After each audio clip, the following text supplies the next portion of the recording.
A few updates here on this groin strain, adductor, hip flexor. Um, this is day 6. So on Thursday it happened. I could barely move. Like I had to literally shuffle. Like I could barely move my feet. Like maybe 6 to 12 inches apart to walk, and even that was extremely painful. And if I moved even slightly too quickly, which it's not quickly, it's like walking at a normal slow pace, like I would get this extreme pain. Obviously, where uh, the in the inner thigh, where the original tightness was, but this weird rippling pain across the front of the pelvis where all the hip flexor stuff attaches. And so that was day 1, and then today's day 6. So I'll share a few of the things that I've been doing working with Brady. Luckily, we got Brady from DAC Performance and Health that he's been coaching me for quite a while now.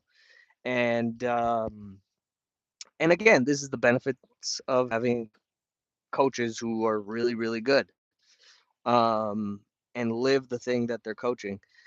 But the stuff that he's been having me do in the last 6 days or 5 days, and then how it's feeling today, which is so much better. So like today, I can sit down on a chair and stand up without almost almost zero assistance from my upper body.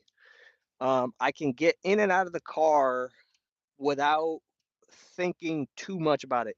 So like the first 3 days, I had to figure out a way to get into the car. Like I would, put my butt down on the seat and then use my upper body to pull my legs in, because I couldn't put my right foot in the car and then, just step in. So that's so much better. Sitting down, standing up, so much better. So what we've been doing is, so day 1 we started off with single leg stands where I would work up to 3 minutes at a time on each side, and then I think I did like 5 sets of that throughout the day. Um, Day 2, I believe what did we do? We did what else did we do? I have to look at my notes, but like yesterday I did half kneeling squats. Hello. Half kneeling, I mean not squats, half kneeling. Oh, day 2 was actually lunges, isometric lunges. So where you and obviously I can't get into a lunge, but at the top of the lunge, so my feet are maybe a foot apart, no, maybe 2 feet apart. That's as far as I can go. And then just holding that position actively. So I would pull my hamstrings on the front leg. So I'm pulling my foot towards me. And then on my back leg, I'm squeezing my glute and my ham or my quad. So that range of motion will increase over time. And I'll be getting deeper and deeper into that lunge and being able to hold it isometrically. Today we switched it back to the single leg stands and bumped it up to 7-minute holds, which is that's a long hold, but it's getting better. And like I've done 3 sets already, still got 2 more sets of that. So for each leg, it's going to be a total of 35 minutes. But a little background. So the general way that I think about this stuff is, isometric holds are actually very, very important, and like almost nobody does them unless you're like in the world of, you know, specific sports or strength and conditioning. Like most people don't do isometric holds. because they're hard. They're very difficult and they're very boring. So like, and it might be, so like that's an example, the isometric holds in the lunge position, the single leg standing position. Then we did isometric holds in the top of the push-up position on the other day. So like I'm in the push-up position and I'm like maybe like this much elbow bend, so not fully locked out. And then holding that for 5 minutes. And so that one was very difficult because obviously when you're on your toes and on your hands in the push-up position, plank position, there's a lot of strain in your abs, obviously. And so a lot of algorithms. But anyways, so there's a lot of strain and that one was quite painful, but then I switched that to put my knees on the ground and then less weight and less strain on the abs, and I was able to do that. But anyways, moving along quite quickly. And so the way that you kind of go about it is first you start to build range of motion again. You do a lot of joint moves. I've been doing a lot of hip joint moves. So that's been good. And even so, like, there's not a lot of range of motion right now. So, like, on the right leg, which is where the injury is, I might have like 6 to 12 inches of range of motion. And it's very, very slow reps because if I move quickly, again, there's pain. But so you start to get a lot of blood flow in those areas. You use whatever pain-free range of motion you can. And then as that range of motion starts to increase and the pain starts to go down, we'll start loading it.